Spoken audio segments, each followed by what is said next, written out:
The Oregon Education Investment Board will come to order. Seth, would you please call roll? Governor Kitzhoffer. Here. Nancy Goldwyn. Here. Julia Brim-Edwards. Here. Ron Curtis. Here. Matt Donegan. Samuel Henry. Here. Nicole Maher.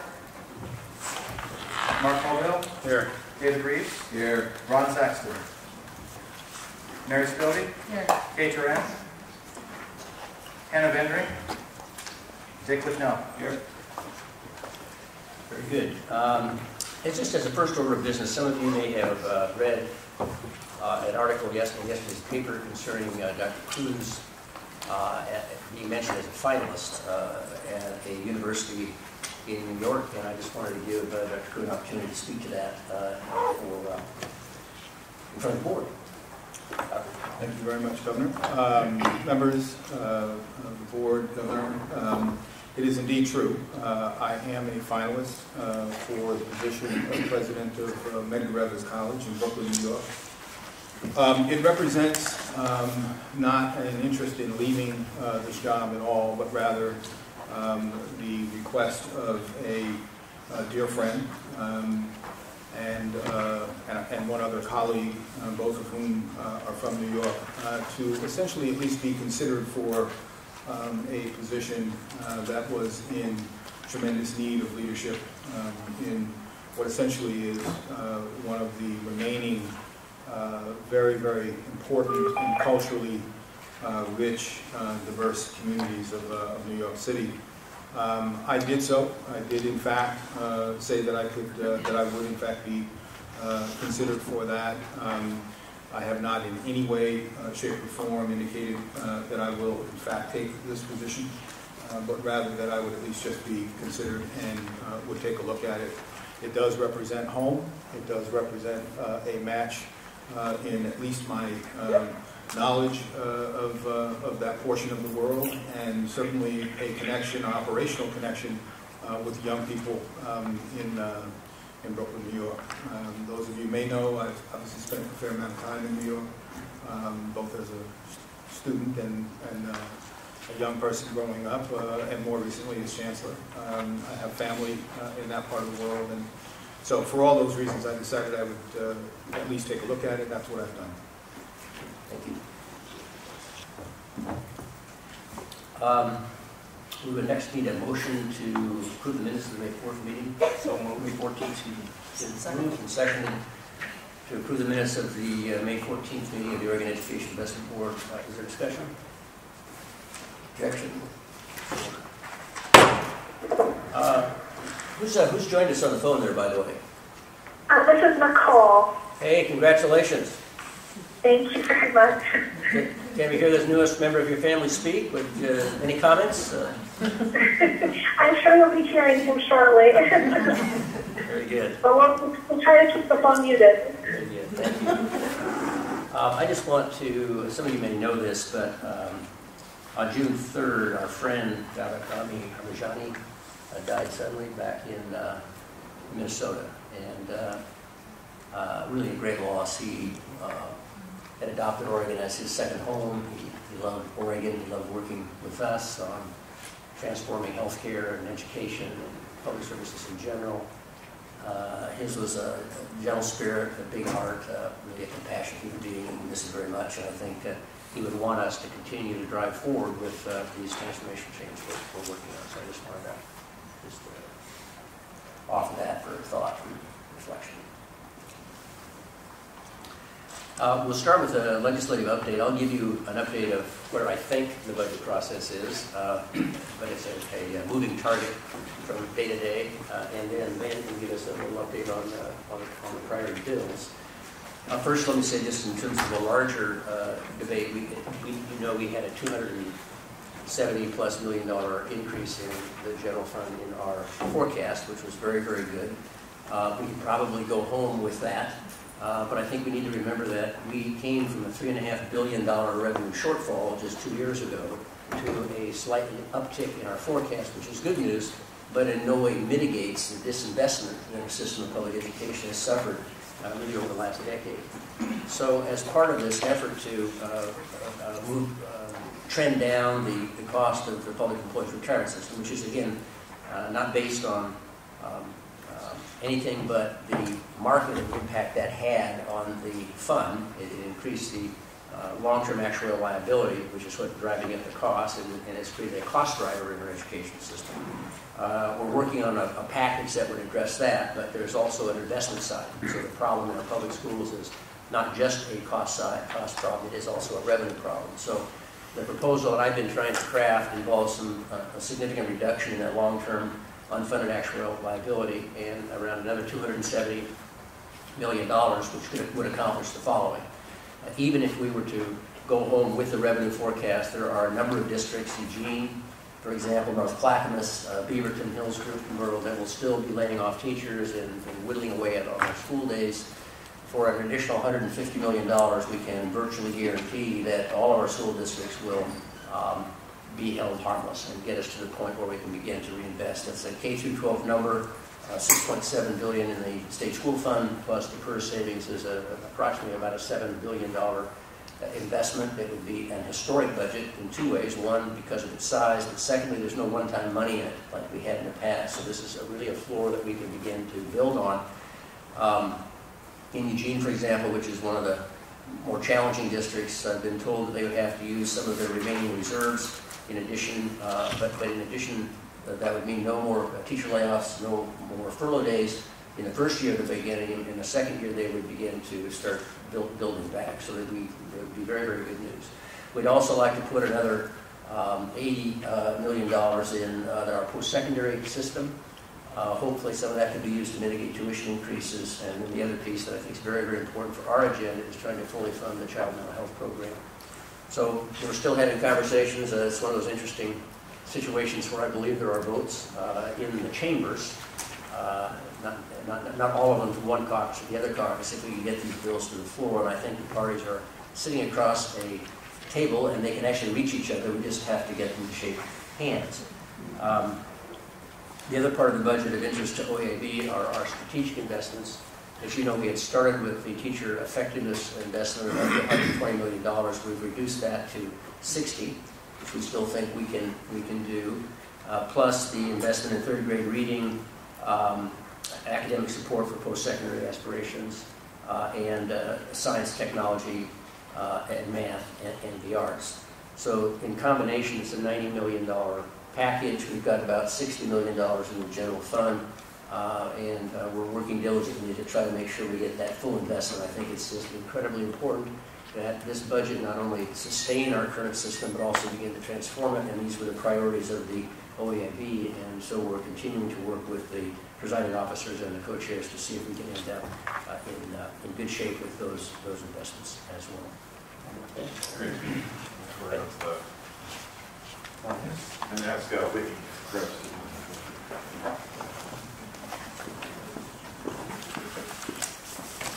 Thank you, Governor, members of the board. For the record, Ben Cannon, Governor's Education Policy Advisor, with a brief update on some of the bills that are moving forward or not this legislative session. First, just to note, related to the strategic investments and in particular the network for teaching quality that this board proposed, the governor spoke to the lack of full funding so far in the co-chair's plans for that network. They have, however, moved forward a bill that funds that network at $33 million, and it's worth noting, this is House Bill 2506.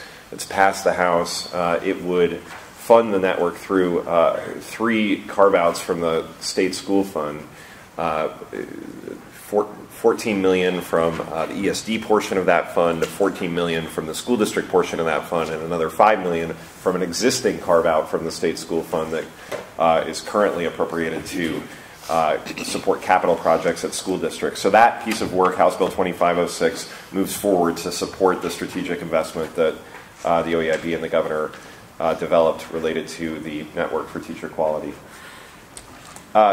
In other news on early childhood, I'll talk about early learning and higher education pieces, and then Whitney will talk about achievement compacts.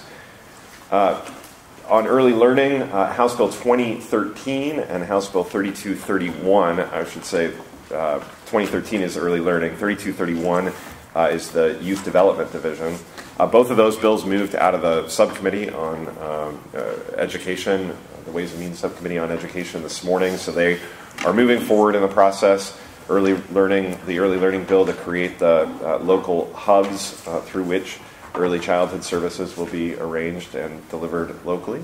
House Bill 3231, another priority for the governor and OEIB that establishes the Youth Development Division within the Oregon Department of Education. We expect a sort of similar bill, House Bill 3234, to move through the subcommittee tomorrow. That is posted for work session, and expect that tomorrow as well the subcommittee will take up the budgets for the Higher Education Coordinating Commission and the Oregon Education Investment Board. So lots of work moving forward this week in the Ways and Means subcommittee. Higher education, the governor's priorities remain Senate Bill 270 and House Bill 3120. Collectively, they create institutional boards at University of Oregon, Portland State, and an option for an institutional board at Oregon State University, and then a Higher Education Coordinating Commission, a repurposed Higher Education Coordinating Commission to provide state support for our higher education system through funding formulas, through program approvals, through policies for coordination among the community colleges, the universities, and our financial aid programs. Those are big 150-page bills full of potential and proposed amendments, both of which remain parked in the subcommittee on education for the Ways and Means Committee, and we're continuing to work with the co-chairs there and of the full committee on a path for moving those forward.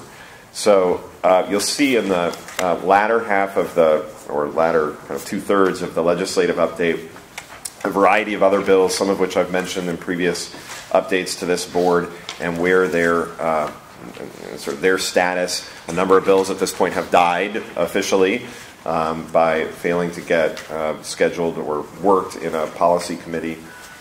So that includes, for example, the bill that would have added members to the Oregon Education Investment Board. That bill did not move out of the Senate Policy Committee.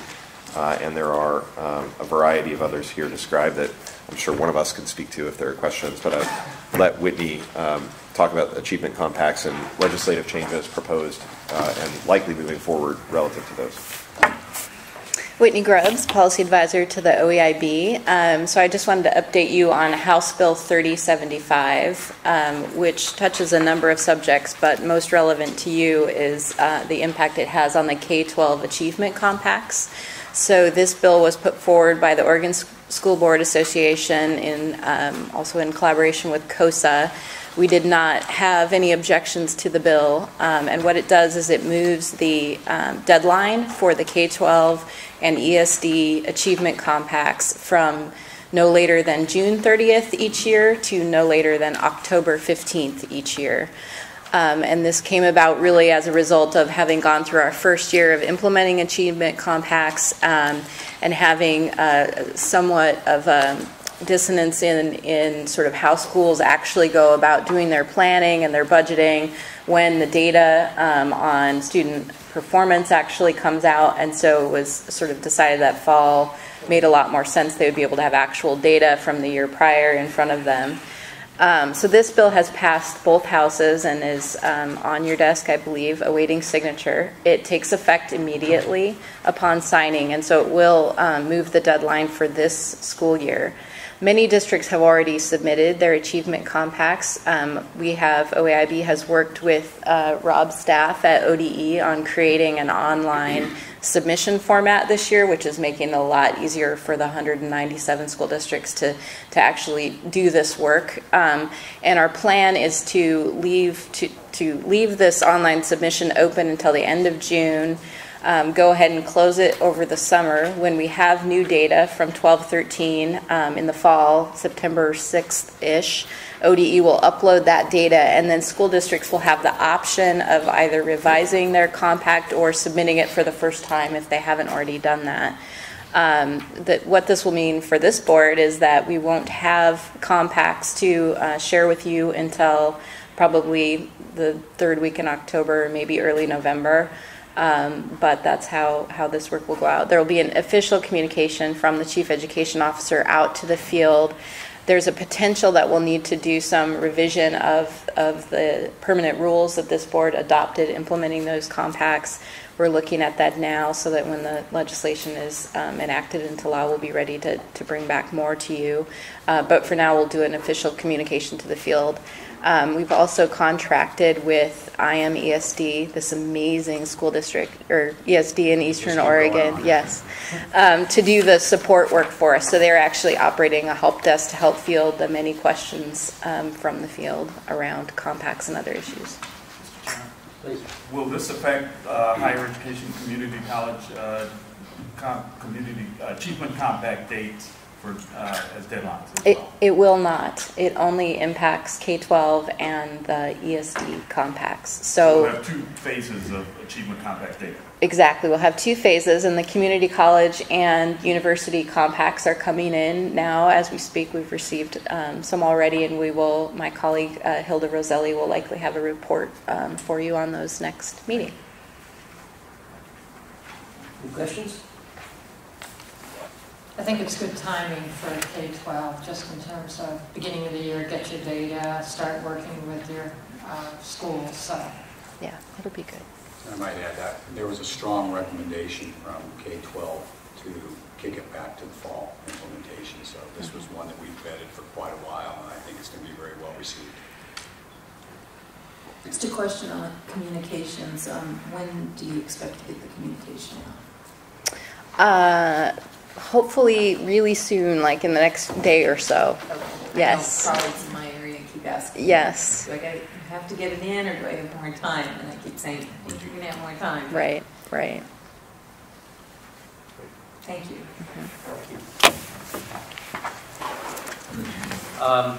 Now we're going to turn this over to Dr. Crew, who's going to speak to our semifinalists for the U.S. Presidential Scholars Program. Thank you, Governor.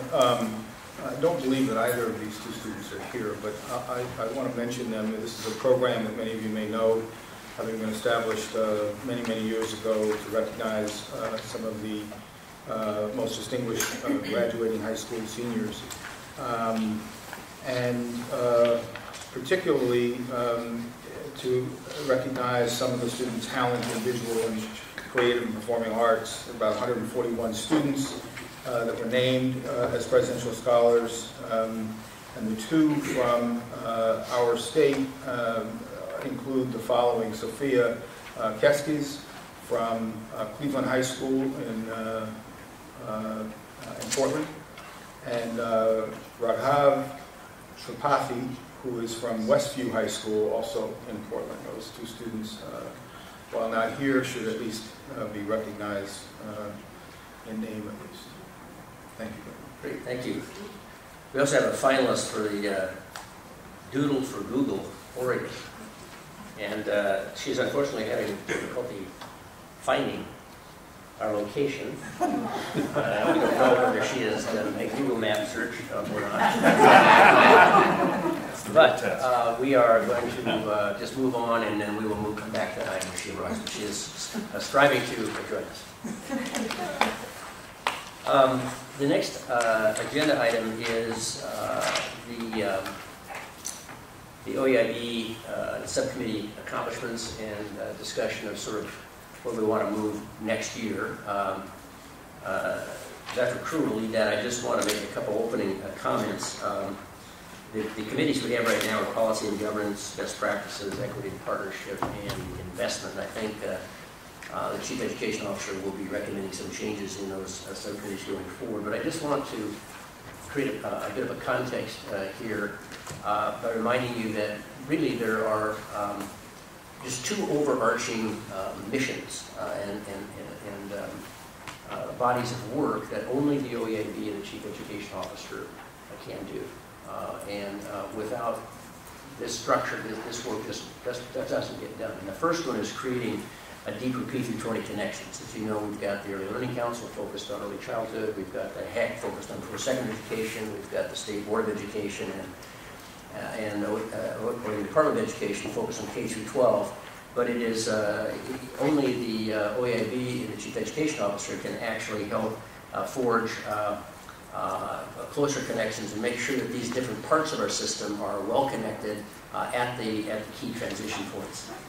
And specifically, we envision that the OEIB through the Chief Education Officer uses his authority to pull the P-20 system together around some key connection points. One is a common data system. One are regional compacts that actually reflect shared objectives and strategies and goals. And then state policies that create better pathways for students, a seamless transition from pre-K to K, more dual credit in college opportunities in high school, clear transfer policies within the system of post-secondary education, and then better connections between this education system and workforce.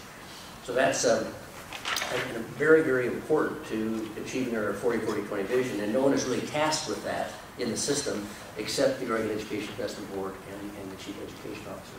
The second area is developing investment strategies to actually achieve 40-40-20. And I think probably the single biggest idea behind the OEIB is based on a belief that not only do we need to better capitalize our system of public education, but we actually have to develop a different method of resource allocation so that those dollars we do invest actually are transforming the system and leading to better outcomes. And so, again, the OEIB and the Chief Education Officer have the singular responsibility of providing for the governor, the legislature, the public and local educational institutions a model and recommendations for a better resource allocation policy that's aligned with trying to achieve 40-40-20. And that means that we have to be engaged in answering some of the bang for the buck questions, not all of which are easy. Where along the continuum do we need to increase investment, and where along the continuum should we perhaps consider reducing investments? What strategies are there that the state should be investing in directly? Things like, I would say, STEM, things like teacher effectiveness. And then how do the resources that we are allocating, how can they be used to address patterns of inequity that we've seen for too long based on race and language and geography and income. And then finally, whether and how we would use outcome-based incentives to actually maximize outcomes for education funding.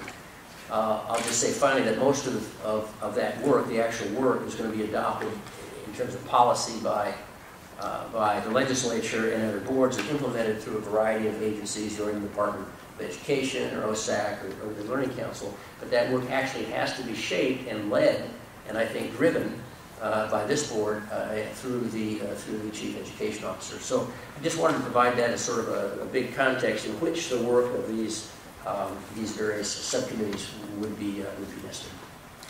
Dr. Crew. Thank you, Governor. This item and the one that on your agenda is listed as a 2:45 time frame item really should be thought of as working in tandem. The first portion here, the item before us right now, really is asking for each of the committee chairs as listed to essentially just simply give an account of what happened in their policy and or best practices committee, equity committee, etc. But what happened in those committee meetings that you feel really would be a good highlight for the board to understand the sort of seminal pieces of the work that happened over the course of this year. And then almost as a corollary to that, then what are the reasonable, tangible, clear set of connections and or deliverables that people should be thinking about going into the next year being able to do. As the governor pointed out, my recommendation that we'll talk about at the next item on 245 is a recommendation that essentially speaks to the continuity of subcommittee work from one year to the next. And based upon that, I've made some recommendations, in some cases based almost exclusively on conversations that I've had with some of you, or conversations that we've had in the past, and or just my own thinking about how to structure those subcommittees so that there's a tighter ownership of the real work that this board both is doing, as the governor just pointed out, but also it's the real work of being able to share this more broadly in the overall state. So without further ado, if you would not object, my hope would be that for just going down the items here, if you would just simply speak to the topic of how and what accomplishments have taken place over the year, and where do you think that now situates or leaves us as we then turn the corner going from this year into next? Okay. So let's see, who we had. David was chair of the investment subcommittee, is that right? Just trying to identify who we want to That's speak correct. Okay, why don't you start with you? Okay. Yeah, it's hard to be on an investment committee when there's not a lot of willpower in the state to make the investment, to be blunt. Probably not the one you want to start out with now, but you've called on me. It was disheartening, and I think, well, if you look at the mechanisms in the state, too, we do not make the investment decisions. And when you're talking about allocation and more bang for the buck, I think with the realization that the funding, the chronic disinvestment was so bare bones as it was, there wasn't a lot of room to really make recommendations for investment. I mean, especially when we saw the all too real consequences were just cutting some resources to make those investments would have just meant higher class sizes or higher tuition for students. So I think, you know, going forward with this, there's got to be, and I don't think it's really more bang for the buck all the time, because I think in some sectors, certainly not all in education, but in some sectors you find it is really cut bare to the bone. And there isn't really, I think, very, very little efficiency you're going to find. I think what it should be talking about is more what's the best investment to make and for what reasons. And the real key is how to drive that in this state when this board does not make those decisions itself. But how can this board be a focus point for that conversation and really trigger those conversations, because it hasn't been. So I would suggest moving forward that any committee that's talking about allocation or better investment, really looking at what are the drivers for success too. I find too often a lot of the conversation goes to anecdotal or just kind of commonly accepted things. To really look at what those drivers are for success, and to think of ways that this board can have an influence on that conversation in the state, because I don't think it's really set up in the state for that. So that's my comments, Governor. Well, they're good comments, and I think they're spot on, and I also want to acknowledge David's participation in the tenure budget process. You know, it's my hope, and one of the reasons I feel so strongly about actually getting this package done with some changes in the retirement system and some additional revenues, is it could actually create a pretty robust budget that we haven't seen for really a decade, and put us in a position, if our economic growth continues forward, to have that space that David pointed out we really haven't had, to talk about real investment and transformational funding strategies and you know, a look at the formula. I will just add that something that I think is actually very hard to do. If you just look at the potential savings, now I'm making some assumptions here. One is that we do make some changes to reduce the UAL and the PERS system, and that one of the sources of funding for the new revenue is capping or solely modifying the senior medical deductible. For those of you who don't know what that is, Oregon is the only state in the nation whereby everybody over 65, regardless of their income, gets to deduct all of their out-of-pocket medical expenses, whether you are in poverty or very, very wealthy. The problem with that, of course, is that as the sort of the baby boom elephant in the python moves through the system, the cost of that is just going to eat us alive. So the PERS savings system-wide, this biennium, 900 million, the following 969, following biennium 1 billion, the next biennium 1.2 billion. Senior medical 109, this is just general fund, to 140 to 177 to 220. The changes we've already made in the healthcare system, this is just Medicaid only. This doesn't assume that we get public employees and teachers actually into a similar care model. 100 million this biennium, 200 the one after that, then 400, then 600. So what we've created here, if we can pull this off, is not only, I think, a really significant investment, and with the additional 80 for post-secondary education, we've really created a real education budget and a significant increase in early childhood, and it's a budget that we can sustain. And as the economy continues to grow, and as we be able to move some of maybe our public workforce into a different care model, you're really in a position to drive those investments. And so I think that what David said is absolutely right. We need to think about how this board plays a more active role in shaping those investments and making those recommendations before the next budget comes along, because I really do believe we're going to have a lot more daylight in that budget to make these kinds of investments. Nicole, are you on the phone? I am on the phone. Do you have the capacity and wherewithal to give us a little update on the Equity and Partnership Subcommittee? I do, but actually, Dr. Samuel Henry is our acting chair of the Equity Committee, so I want to defer to his leadership at this time. I'm a hiatus Equity Committee chair right now, so I will certainly chime in, Dr. Henry, if you need help, but I think he's prepared to make remarks today. Well, judging from his face, he's somewhat surprised, but we know that he will rise to the occasion. Thank you, Governor.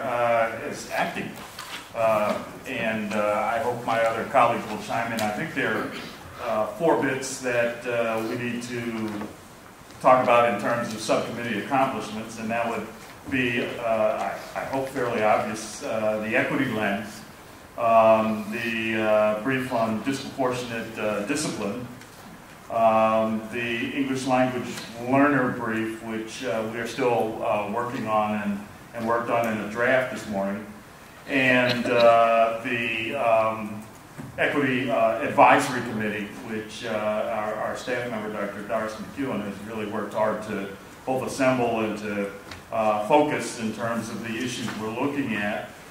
Obviously, when we get to the 245, we have some challenges, but I would also add a piece of the conversation that we had this morning with Chancellor Rose, which was very heartening in terms of opening up a whole level of dialogue and conversation about some of the issues that impact post-secondary education that we hope will be part of a joint conversation, both with pre-K through 12, the community colleges, and with the university system. My colleague, do you have additional pieces? He said, turning to... For an ad hoc report, that was pretty comprehensive coverage of what we've done over the last year. Yeah. And I just echo the remarks about the conversation this morning with the OUS system on diversity and equity lens. I think it's going to be a great launching pad for the work ahead.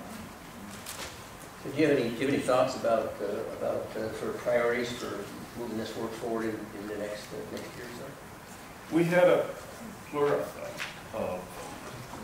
of points, and what we have undertaken to do in the next couple of weeks through the work of Dr. McEwen is to prioritize them in a systematic way to prioritize where we want to go. We know we have 3 more of the briefs that we're scheduled to hear and then bring to this group.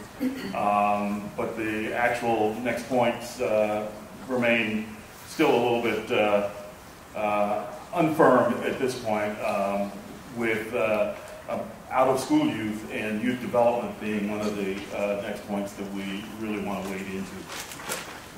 Yeah, just to add to that is part of the discussion that the reluctance this morning to identify the sort of short list for next year was to get feedback from staff and some recommendations on what are the highest leverage, since there's a lot of work to do in this area, and which initiatives would have the most impact on student achievement, closing the achievement gap.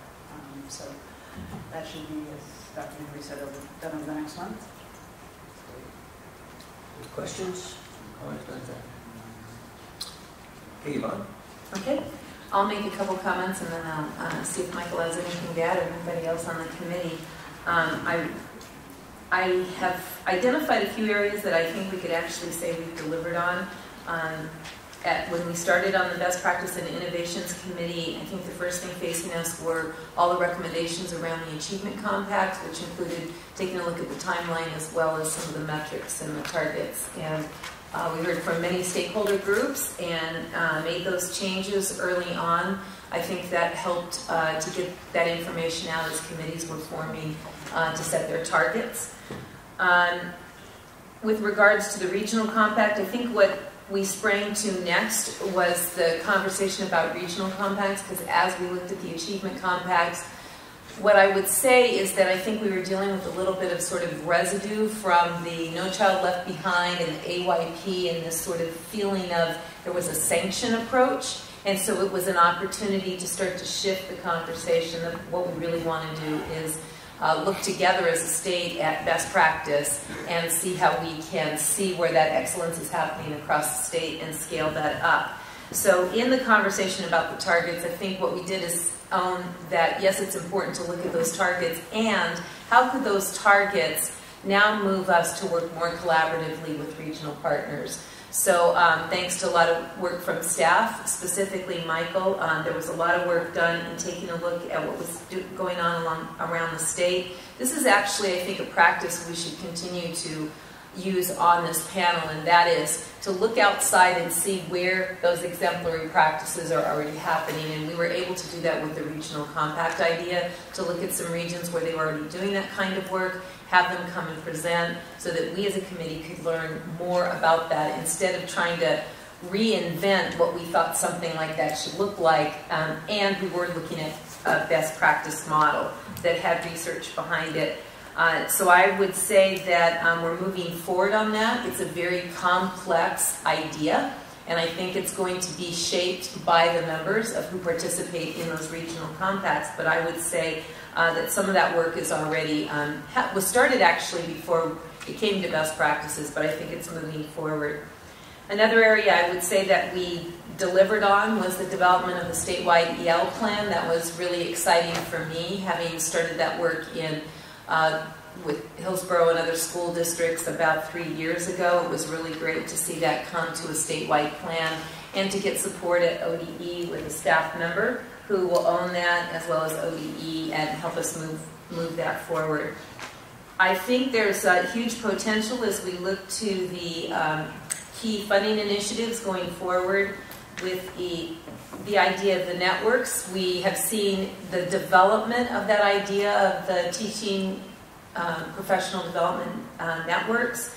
And in my mind, I don't know how others in the committee might weigh in and explain this, but in my mind, the way we are starting to look at the networks, some of the strategies in the EL plan, that early learning hubs, all of those have a real collaborative approach to it, and this idea of let's work together on identifying what's excellence and figuring out how we will scale that up across the state. So I think there's opportunity in this committee to start to keep track of what do we see as those common understandings and learnings across those different pieces of work and find out how we integrate them. To me, that's really, really hopeful work.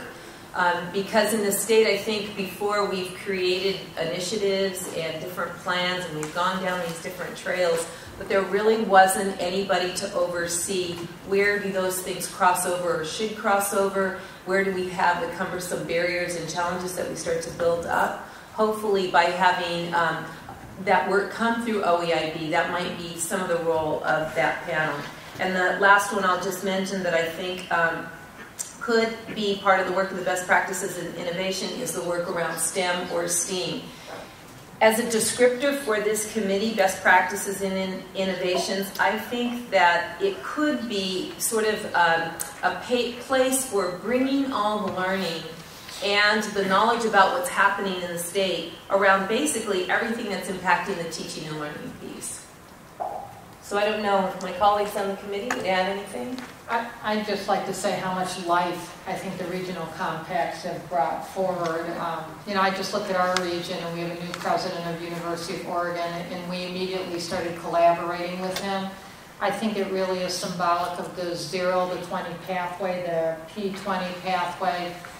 And, you know, the work is hard, and when you've got these partners really working together, it not only, I think, leverages us, our children, along the pathway, which is most important, but it really gives this sort of notion about being in it together and moving together and just feeling like we can do it. So I know this is talking about accomplishments, and for me, one of the greatest is the regional compacts, because I see it taking the compacts we were all committed to, but really finding a vehicle by which to make them very powerful. I think it's very symbolic of what we've been trying to do since Senate Bill 909. You know, what's interesting is each one of us have a different take on it independently, and I was going to talk about the Regional Achievement Compacts too. That was the biggest, I don't know, accomplishment yet future work we have in front of us, because I think it really gives us an opportunity to define our loose tight and to have and these pilots and what we're trying to move forward with, to really listen to the region saying these are the indicators, these are the areas, these are the groups of kids we want to impact the most. And what I also saw too is the alignment between some of the work in regions with regional solutions. You're talking about the same people involved now. And what I saw in this effort this year is it isn't just a P20 education conversation, but we're bringing in our CCOs. We're bringing in our county government. We're bringing in Department of Human Services. Chambers. And this is the only way we're going to truly move 40-40-20 forward, is when we have all of these entities working as a unit. And I think the potential to do this within the Regional Achievement Compacts as a structure really needs to be a priority for us in the coming year. And the learning we can do between regional compacts, I think one thing I've learned from your compact, just from having them present in conversations, which is something I can barely talk about without crying, is that in his community, every time a child takes out a textbook from the library, money's put in a banking account for college. That's pretty sensational.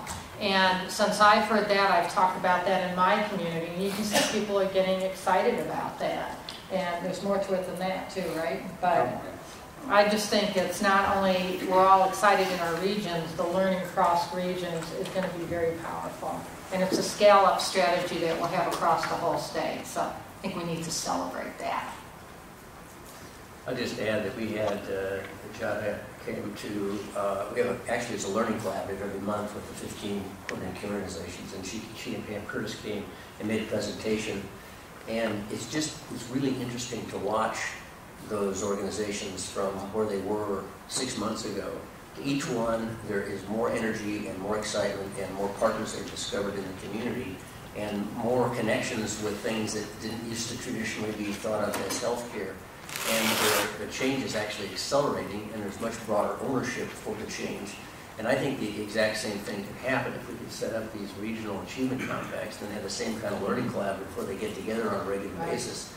And there's just huge overlap. I mean, the stuff that they're doing in the early childhood space has an impact on the public safety system, on the educational system, on the social service system.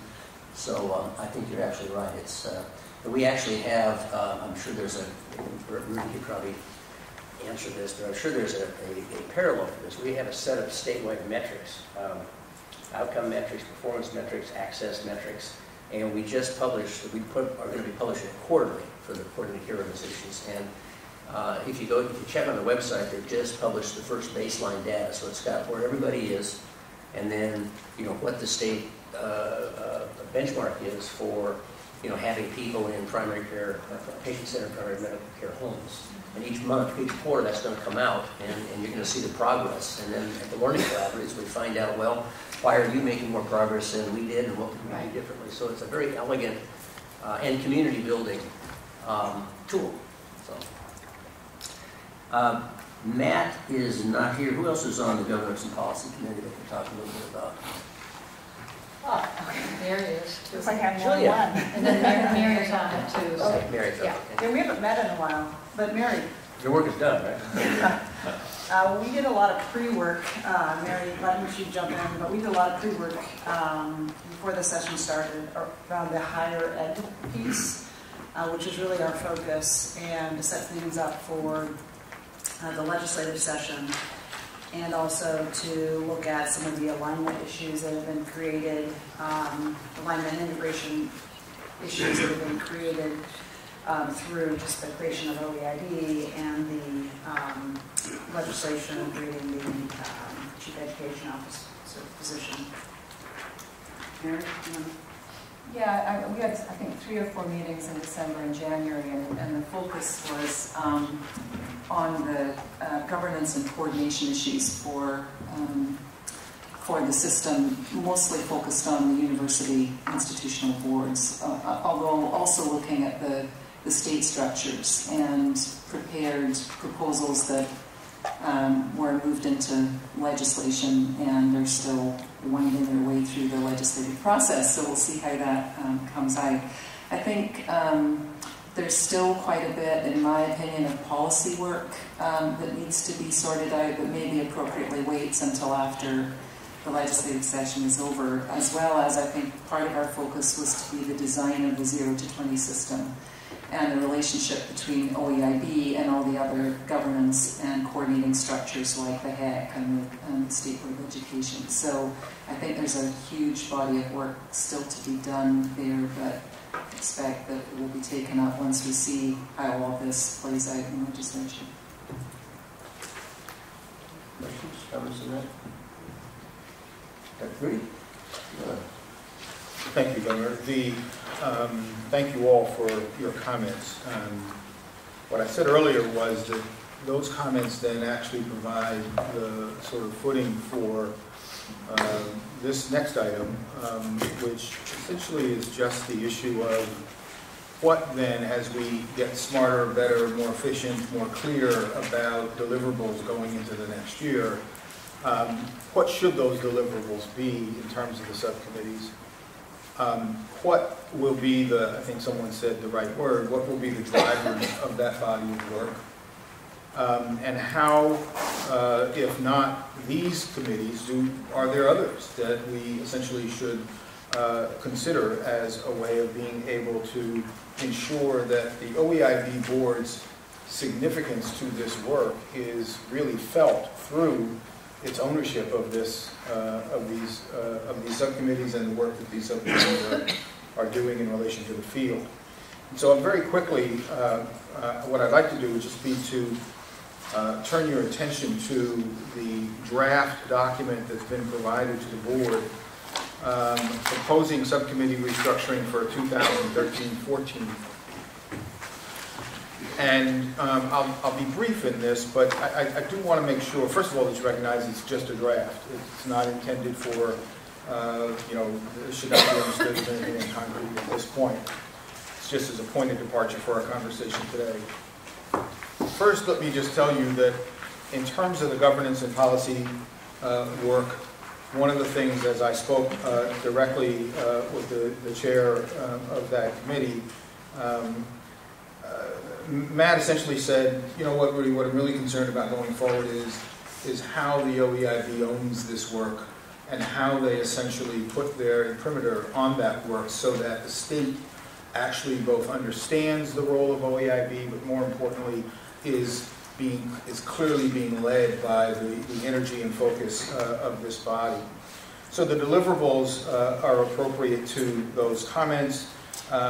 What I would say to you that I've done in each one of the subcommittees is to embody the work, and I think David said this right, embody the work of the notion of branding or marketing or sharing the information. I'm not sure either one of those words is the correct one, but how do we actually as a board start talking to the larger and broader community about this work? And most importantly, how do we then actually get the investments clear from each of these committees as to what should be the investments going into the next biennium. So you'll see that that's actually reflected in each of the subcommittees here. The scope of work is as it is. The guiding questions for each one essentially is intended to just do that.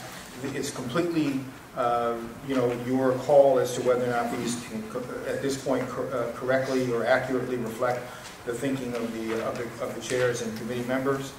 What I thought with respect to the best practices and innovation is very much what Yvonne just talked about, in the sense that this is really an opportunity for us to take all of the initiatives, each one of the initiatives, everything we've done in ELL, everything we're doing in terms of the achievement compacts, all the stuff we're doing in math, science, STEM, and so on and so forth. But wherever we've put money, somebody's got to ask and answer the question, so what happened with that money? What really are the results of being able to really see how that money was actually communicated, used, and then resulted in there being different practice? And how did we actually foot the building of new and different capacity throughout the state? That's what that is intended to provide. The equity and partnerships, what essentially was really my thought here was to just simply understand that this is now, since we created the equity lens, it's all about implementation of that. It's all about how does this state use a lens now created and a vocabulary around that lens to now start creating new and different settings for young people in a P20 context, such that we are equitably distributing not just the resources, but all of the elements of high performance to these communities and to these students throughout the entire state. That was the seminal and most important part of that. It would mean that this committee would actually start looking at things like the distribution of assets, how our achievement looks across the P20 world. And by achievement, I'm not talking about necessarily just academic achievement. I'm really talking about who's getting jobs, who's not, who's getting opportunities, who's not. What communities actually don't have a set of assets that other communities really both now are showing really good results by virtue of having. How do we really start thinking about this question of staffing high and best performing people in underrepresented communities and so on and so forth. The last committee is a new one. I'm proposing that there be a growth and results committee. This really speaks to the larger issue of where the governor actually, I think, made his first comments about there sort of being a bang for the buck. And this is going to be an interesting one in the sense that, you know, every time we talk about something like this, people immediately say, well, but it's not just about the hard numbers. And this is really an attempt to say, it's both by definition, its name, and the scope of work. It is intended to say, you're right, it is not about just the hard numbers, but we can't ignore the hard numbers either. It is about soft data measures that are indicators of what's happening in terms of the hard numbers. It's about how the organization is growing. It's about how people and the capacity of those organizations is growing. It's about how whether or not there are leaders and more new and different and more diverse leaders coming into the fold and how that's growing. It's about the attainment of some of the work that the network is intended to develop, which is more and more teachers who are, or more and more people who are interested in becoming teachers and thus entering into the field in this state. And so all the organizational outcomes as well as all the people, if you will, hard data outcomes are really subsumed in this notion of being a subcommittee of growth and results. No one is named here. It's obvious that the governor and or others will either by declaration or by appointment decide as to who will go on this. But as you see, that's the scope of work. It really is looking at, you know, what did we see in the way of these numbers, and thus should we essentially believe that there's a real return on investment as a result of that. And it's really looking at the hydraulics of what did you invest and what did you get for that investment from the standpoint of dollars and cents. So, Governor, I'll turn it back over to you. Any questions? Yes, Yvonne, and then I have a question about the growth and results. A long time ago, a long time ago, 2 years ago, I guess, when we started the OEIB, we talked about the longitudinal database work. And I guess I would make an assumption, maybe it's a question about, I know that's not the most important part of the work, but it is the base part of the work. So if we don't have the longitudinal database pieces in place, then we continue to struggle within the organizations, within the levels, but then across organizations and across all the entities to be able to share data. So I'm just wondering, were you thinking that that will be a place where we continue to keep our eye on the work of the longitudinal database? Yes. The idea of being able to, I mean, this did not assume that the longitudinal database will be in place. This assumes it'll be a work in progress. Okay. It also assumes that the data points that we have for this year that we built the strategic plan off of, since we have the data points already, we can go back and find out what's really happening, at least on those data points, because the system is already pegged to be able to do that. What it does not have, it doesn't have survey data, for example. It doesn't have soft data measures that we really do want to know. How are people both feeling about this movement and transformation, but also are they growing? Is the system growing? Part of the dilemma has been statewide that what we've got to build in the state is the capacity to do this. That's why, as Nancy was just saying a minute ago, just seeing the value of the regional compacts is that it's causing everybody to bring an A game to the table, so to speak. And so what we want to use the Growth and Results Committee for is actually assessing the degree to which the organization or institutional muscle is being developed, but also are we actually getting some real return on investments in terms of the manifestation of that in student growth and so on and so forth. So, it assumes that the longitudinal database is going to eventually come into play across all of these, but we've got to just go with what we've got right now. So if I could just follow up with one comment, and that is that I think there will be a lot of opportunity to work between the best practices and innovations and that committee, because I know we've already identified some very clear places where we know it's just a matter of somebody making a decision. I'll give an example on the EL plan. We know that what we need to do is capture data when students enter the program and keep the data on those students all the way through the program and not drop them just because they exited the ELL program. That's an easy one. That's a matter of coming up with a sort of definition and then just saying we're going to keep that in the system and data. So that's just one example, but I'm sure we will start to keep our eye on what is it that we need from the best practices panel to be in the longitudinal data warehouse or data work in order to be able to measure our progress on those things. Yes, Governor.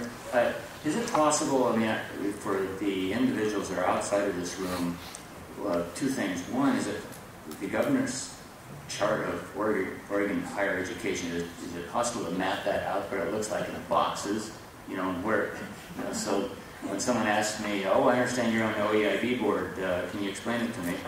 That'd be a real help. And then what's your answer today? Right, exactly. And number two is I know there's a balance to what I'm going to say but we need to keep score.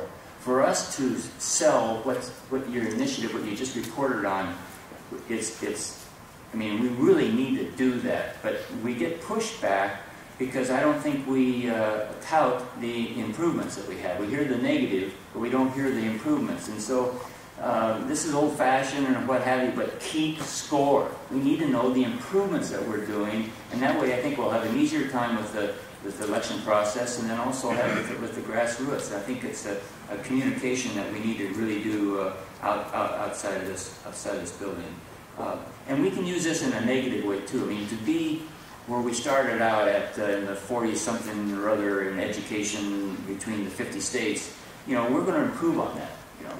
And we're going to improve on that. So let's do that, but let's show that, and then we engender excitement and attitude towards what we're all about, and not have that pushback, well, you guys are doing whatever, the bureaucracy of that. I think down at the 7-Eleven store, they want to be number one, and so I think we need to push that. I think there's good comments, and on the post-secondary education piece, we've got two bills moving through the legislature, and we don't quite know what they're going to look like when they come out the other side.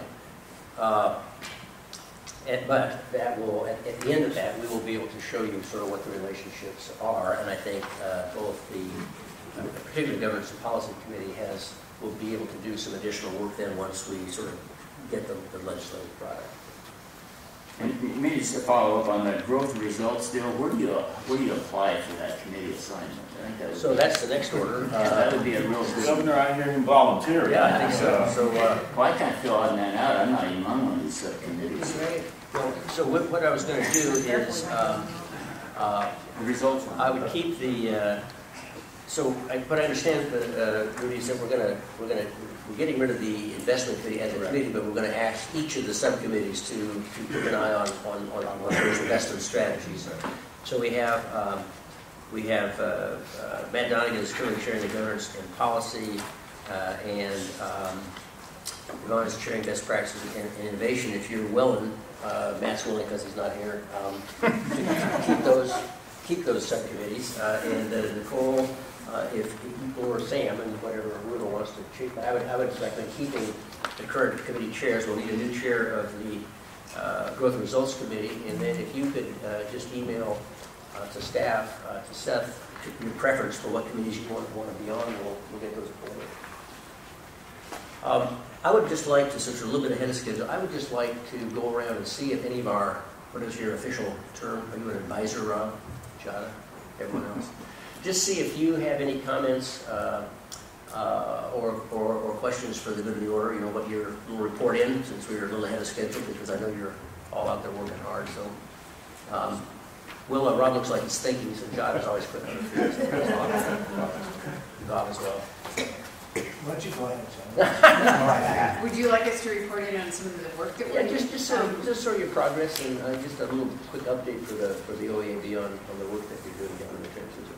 We have an early learning council meeting tomorrow, and so Dick will report out on everything that happened today. I think that we're moving along in terms of, we had a hearing this morning, and like Ben said, the 2013 is moving forward, so we're busy developing the criteria of what the early learning hubs will look like as the session finishes and puts its finishing touches on what we're going to do legislatively. So what I'd like to do is share at the next time the timeline of what those would look like in terms of the statewide application come out, and all the communities will be involved. It will be tied in with the CCOs and hopefully awarded in the November timeframe. Hear that? So that's the big work of the council. So we're busy at the Oregon Student Access Commission, spending the last of the 11-13 Oregon Opportunity Grant money, making sure every dime of that gets in the hands of students. And we've already started the awarding process of the 13-15 money to the students that applied in January for this coming fall. Lori Ellis, who's our Aspire coordinator, is way ahead of the legislature in getting the Aspire program ready to go. If your House Bill 3120 passes, she's ready to go for an expansion statewide. We're having to hold her back. Our scholarship program, we had a really good scholarship season this year. Distributed about $16 million in private money to students all across the state. We went through a redesign of our software. We're going back to the drawing board and improving that again for next year. But I think that all's going well. So, greetings from Eugene. Dr. Rose? Thank you. Well, most importantly, we're poised here to confer over 20,000 degrees across the 7 institutions, which is very exciting. I'll be doing my world tour, or at least the Oregon tour of commencements here very shortly. So that's the most important thing, and the most exciting thing is to see those students cross the finish line. A few other things, as I told the Equity and Partnerships Subcommittee this morning, the work of the Board of Higher Ed and the Chancellor's Office is largely focused around re-engaging the questions around diversity and inclusion, and we had a very robust conversation this morning, which I appreciated greatly. We will also be adopting at the State Board of Higher Ed meeting on June 21st our 40-40-20 strategic framework, which I've discussed with Rudy, of which I'm very proud. And we've put some stakes in the ground around how we intend to earn our 40 in the state of Oregon, and I will be pleased to come in and brief this body on that work when it's appropriate. We will be commencing a national search for a new president of Western Oregon University, and which Hilda, of course, is aware of. I've spent a lot of time on that campus doing stakeholder interviews with over 200 members of that community to listen to them and their aspirations for their institution. And finally, as the governor is well aware, I am walking the halls of Salem, trying to get our budget and capital approved for our 7 institutions, and fingers crossed on a grand deal that will help us get some tuition by now. Great, thank you. Keith over here. Hi. Oh, there you are. Hi, Keith Main, Deputy Director of Teacher Standards and Practices. I'm sitting in for Vicki Chamberlain, the Executive Director. I'll talk about 5 kind of key initiatives we have going. The Commission is working on licensure redesign, looking at our multiple systems of licensure in K-12 system and coming up with one system that makes sense and that really contributes. So that work is moving along and is being fast-tracked, actually. We're also working with all of the higher ed institutions, public and private, talking about some common statewide teacher performance assessments across all programs, which also then leads into the discussion about statewide accountability measures, some common ones across all preparation programs.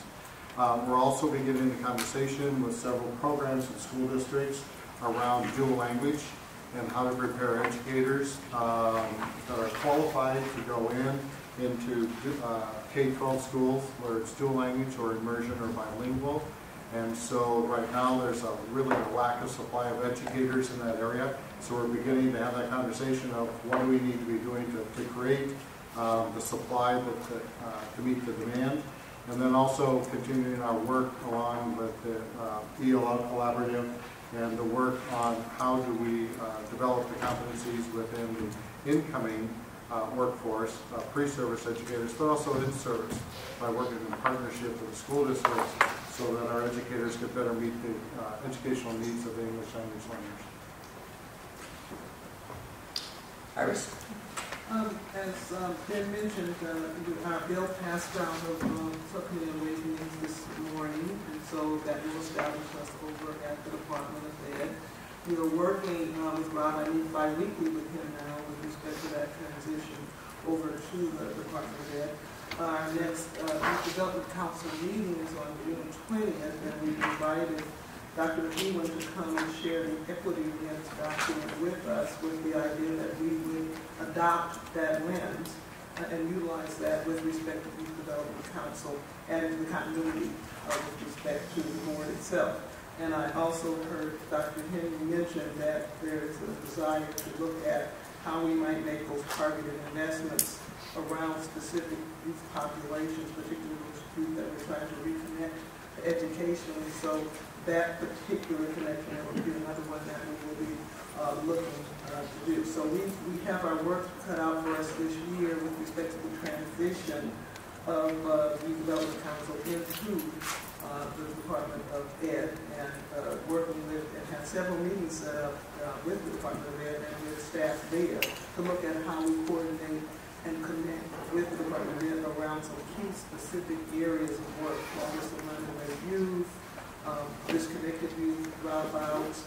We also just recently participated in a press conference called Healing Hurt People with Emmanuel Hospital, which is a national model that they're using around gangs with respect to doctors and those who work in trauma units. And so we are also looking at how we connect with that particular model around the state with respect to the gang activities and gang involvement. It's a very comprehensive model that's getting results, and so that's another thing that we're looking at.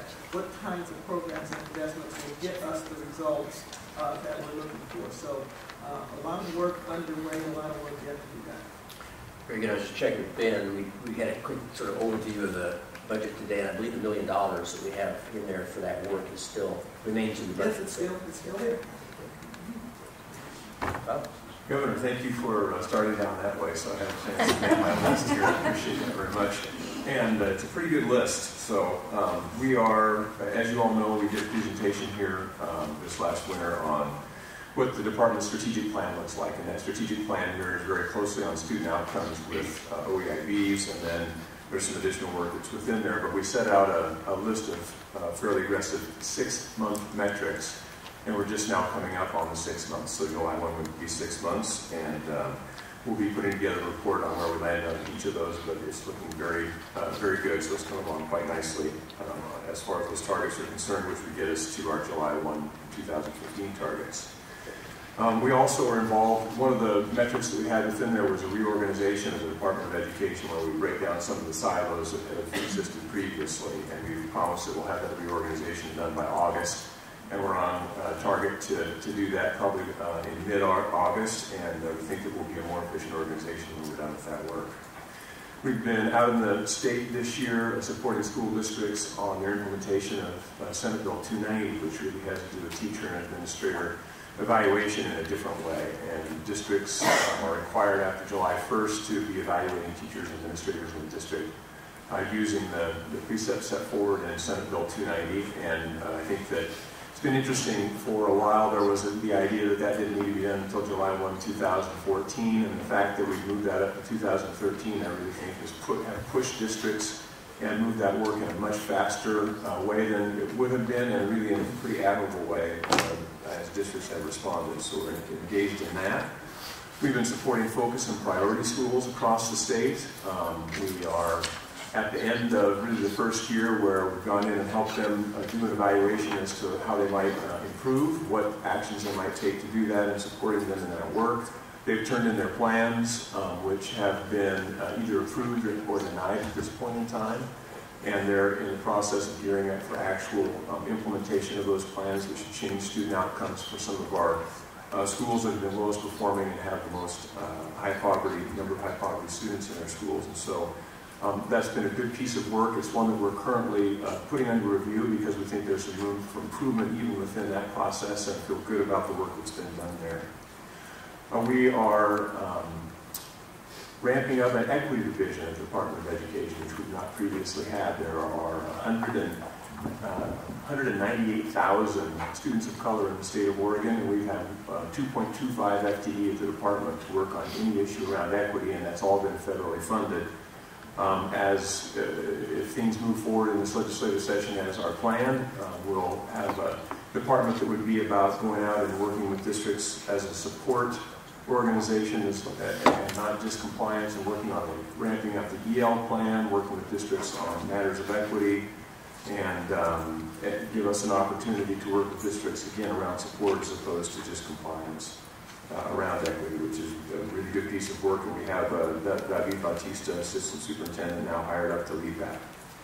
We've been supporting districts as they work to implement the Common Core curriculum across the state, and there are some pieces in 32-33 that would help us do that work, and we're continuing with that. Districts I know are highly engaged in it, and I think it's really important for us as we have that conversation that we make sure that we're talking about the college and career readiness aspect of the Common Core, so that people in the state and really even across the nation begin to appreciate what it is that the Common Core is about, and a new set of higher standards that we have our students prepared for their future in a different way than they had been previously. We're in the process of gearing up to deliver the kindergarten readiness assessment to all kindergarten students this fall, and been working very closely with JADA on that. And that's coming along. We'll be able to actually deliver on that this fall, and it will start to give us some different pieces of information than we've had before. We have completed a new Oregon report card as required by our waiver from No Child Left Behind. And that report card is done and mocked up and adopted by the state board, with the exception of the district report card, which will happen at the upcoming board meeting. And we've started collecting the data pieces that will be required to actually put that out to the public and have the data make sense based on the new components of the report card. We have officially adopted in the past month and at the last state board meeting the Smarter Balanced Assessment as the assessment that we would use to compare student achievement to the Common Core set of standards. And we've begun preparing to deliver on a pilot of the Smarter Balanced Assessment for about 60% of students in the state of Oregon for next spring. We've been working closely with both JADA and IRIS in infusing the Early Learning Division and Youth Development Division into the Oregon Department of Education. There's a big piece of work around that. I'd like to commend them for their work and say thank you to all the people who've been a part of that. And then lastly, we are in the work of trying to support certainly House Bill 3232 and 3233. and those are up for hearing on Thursday. But more importantly than that, making the assumption that there are going to be significant pieces of work that come out of their passage, and beginning to think about and bring people together to talk about the RFPs that will be required, the staffing that will be required, and actually begun to do the work so that we can begin to deliver on what's in 3232 and 3233 by July 1 and have a significant part of that work ready to go come September 1st when school starts, and then some more of that done in December and perhaps in February, so that we can get those out the door and have educators across the state and other partners across the state actually making a difference about the kind of outcomes we're going to achieve with students. So, as I said, a big list, but all very exciting and important work. Yes, Ron? I really love that report out, and I was just thinking about our role on OEIB as oversight of that whole strategic plan, and I was just thinking it might be a neat practice in the next year to think about all of the people who just reported out, but not just reporting out by their position or their department, but according to the strategies in our strategic plan. That would enable them to get, have a little preparation time and for us to really all keep an eye on those measures. So I know that sometimes we don't move a lot between quarters, so it wouldn't mean that we report out on everything, but where there's progress. So that's the first thought I had. The second thought was when the legislative session is finished and we actually know it gets passed, because keeping track of all these numbers, I know that Ben did a report on the ones specifically important to OEIB, but when I look at the whole 0 to 20 system, anything that has to do with any people in that group have an impact on the work that we plan to do. And it might be nice to look at the ones that passed and say, here was our intention, here's the work that's going to go with that, here's the results that we think we plan to look for and what that timeline might be.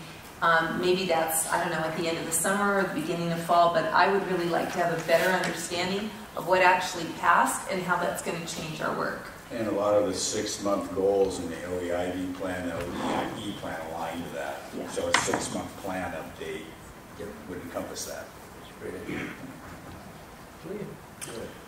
Did have just as long as we're talking about the subcommittee restructuring the work, one thing that I just wanted to offer up that I think would be useful is a review of the transition points and how we support them as a board. Looking through it, I don't see that specifically called out. And just as for a sake of example, either a transition point or the review of the milestones. The example of is the high school diploma in and of itself, as it currently exists, the right milestone to predict whether students are ready for college or career. And we had a great discussion this morning about it because you can get a diploma from a high school in Oregon, but doesn't necessarily mean you're going to be able to get admitted into a university or a community college or not have to take remedial work. So I think creating this sort of integration between, I'd love to have OUS and the community colleges and the K-12 system look at how they create a push-pull so that students, it's not checked the K-12s, we've done our job because somebody got a diploma, we met the milestones, and then they may or may not be ready for the next step. So how do we create a more integration? And as part of this morning's conversation, although it was focused on higher ed, the same transition point between early learning and kindergarten. So looking at those transition points, how do we have the right metrics? Do we have the right push and pulls and the right integration between the two players versus just a handoff between the systems? And to me, that seems like that would get right to OEIB's work of the integrating the aligned K-20 system. To add to that, I think a great place to maybe ask for that kind of report out initially will be those regional pilots, where they're looking at some of those crossover points. I'm just thinking about one of the ones we're looking at in our district, and that's around kids being prepared so they're not remanded to remedial classes, and the collaboration we're planning between Western Oregon and our school district and Hillsborough School District. And so one sort of responsibility we might put on the regional groups that are going to be the initial pilots is to report back on how the work is doing around those milestones and how they get described and who owns them. Because I think it's perfectly aligned with the regional compacts, depending on what each group is using for targets. But Smith, that'd be great. And I'd like to get OUSs and the community colleges just as a system-wide, so if people are out of their region or go to an institution that's outside your region, just so we have a systemic approach and also a regional, because learning from regional best practices as well. that makes sense. I think down there, Dick, yes. Also, how does other things affect us? For example, the Sentencing Commission, that type of thing. I think we should play a role in that because that affects us. And you set up the commission, Governor, and that needs to be moved forward, or how we're going to handle the sentencing and how the education plays into that. Yep.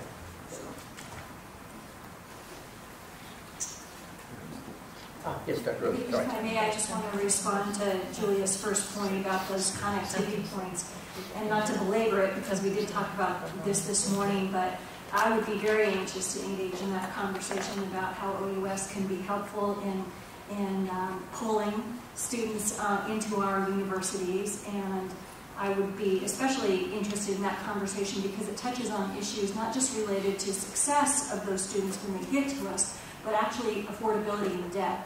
Because one of the trends that we're beginning to see, of course, is some predictability around those students who come to us the most vulnerable in terms of academic preparation are, of course, the ones that are going to burn through a lot of resources through remediation and perhaps not even leave with a diploma in hand.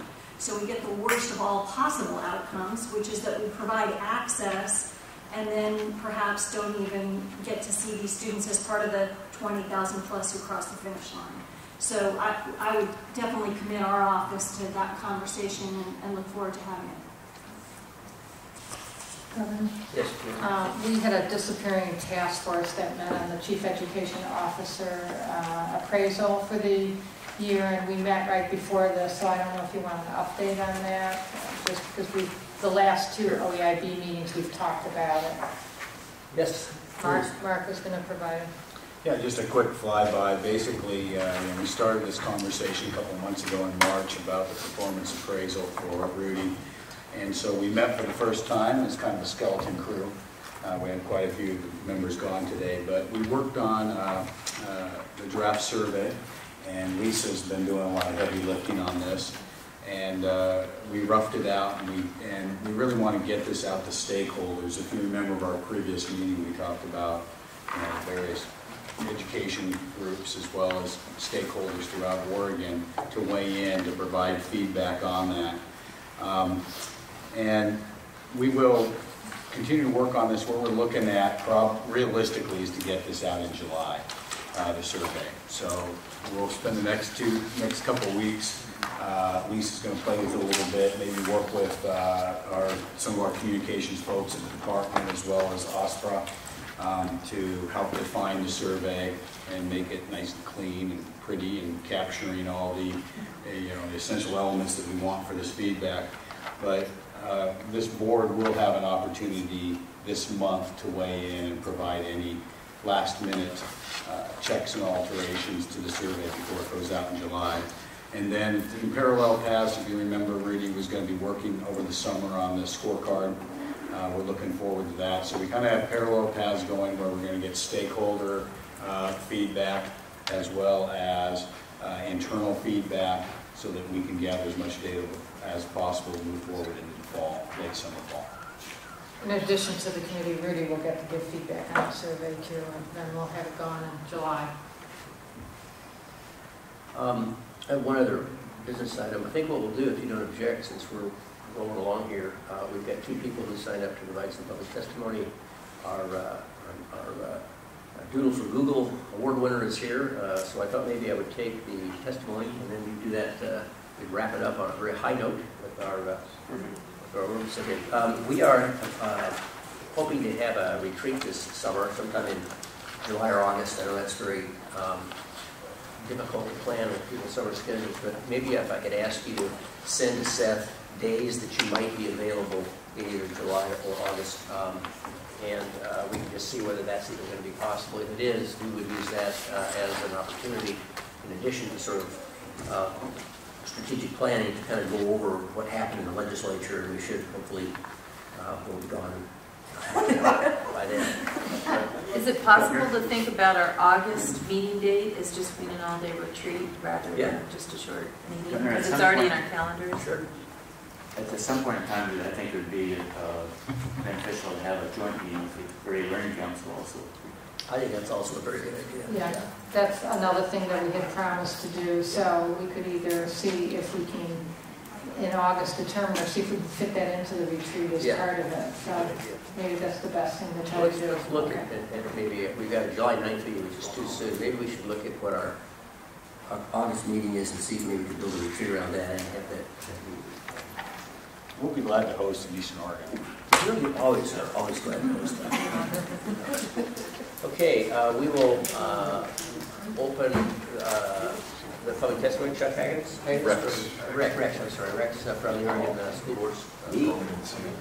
I didn't mean to sign up for that. So okay. I thought I was signing in. I'm getting old. You're signed. All right, you are signed in. Rex is here. Nice to see you, Rex. Nice to see you, Rex.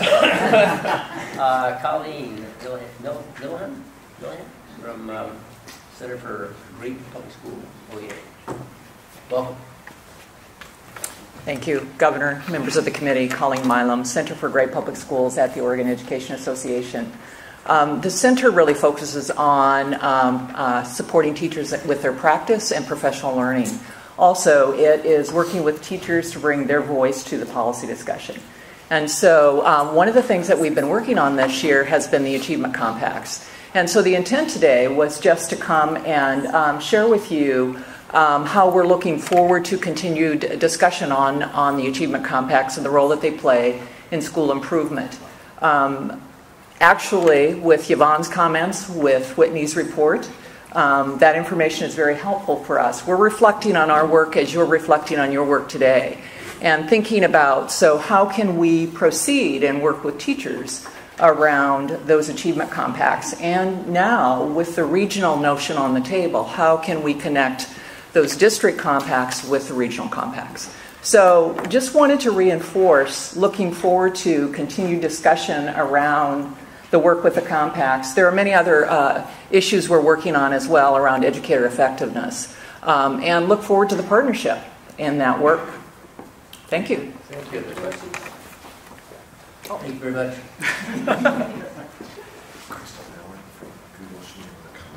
Okay, with Kristen Allen from Google. So yes. really we're here to recognize Maisie Davis Very and her good. family. Do you guys Well, want why don't, Rudy, you want to lead this off, and then we'll... Why don't you come on right up here so we can all see it. Sit right down there, because you're a very special person today, and we want to honor you. That's true. Thank you very much, Governor. This is a long-awaited and very, very special opportunity for all of us. Doodle for Google is an annual program that invites K-12 students to think big about something that's really, really important as a theme, and to use their imagination to develop that theme, to provide a way of being able to kind of both artistically and other ways talk about that theme. And so Maisie Davis of Ladd Acres Elementary School in Hillsborough was among the 50 finalists in the K-3 division, and we are very, very pleased that she is here. There was an award ceremony, as I understand it, at her school on the 1st of May, in which Dr. McEwen from my office both represented both of us in being able to extend our greatest appreciation and greetings to Maisie, and we now get an opportunity to do it as a full board. Great. Well, we're very proud of you. Yeah. And we'd like to see your Show work. you a picture? Oh my goodness. So let's go. You want to bring it over? You want to stand up before we Maybe after the governor and Dr. Crew looks so that you could just walk right around Yeah, here. show everybody. Because we're kind of jealous, we want to see it too. That's great. Good. You're going to tell them what you drew and what.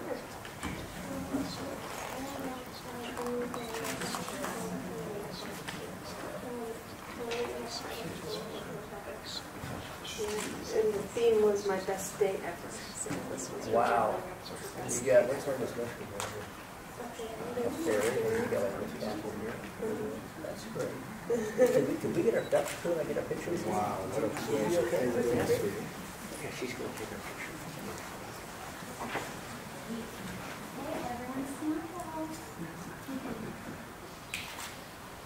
One.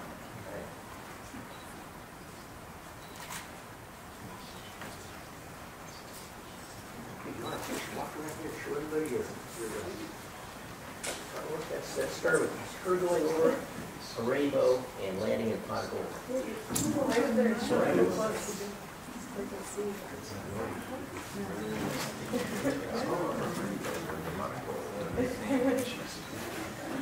Here, let's walk down here. We'll show it. Let's leave it here. Got to know New York. Awesome. Nice work. Thank you for sharing. Go a little closer.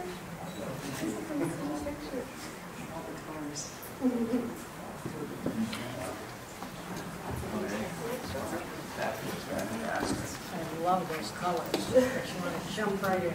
That uniform's amazing. The wires here. We're down the whole band here. This band. You see that right through the limit? That's great.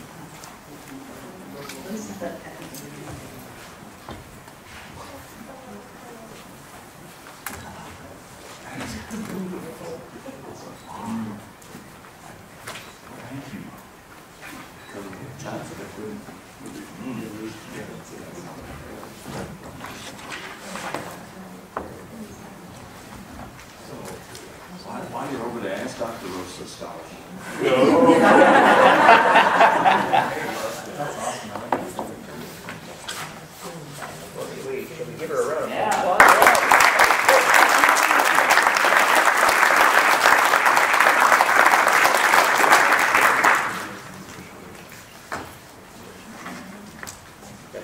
Thanks. Thank you, AG.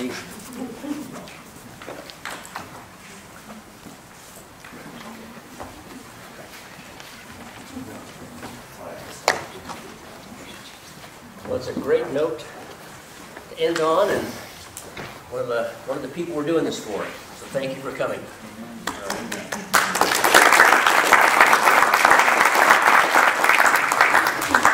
Governor, I know you have many fine qualities, but I think you're actually best when you deal with the youngsters. They're very transparent. They're not like adults. And you react to them. But is there any additional business here? If not, we stand adjourned.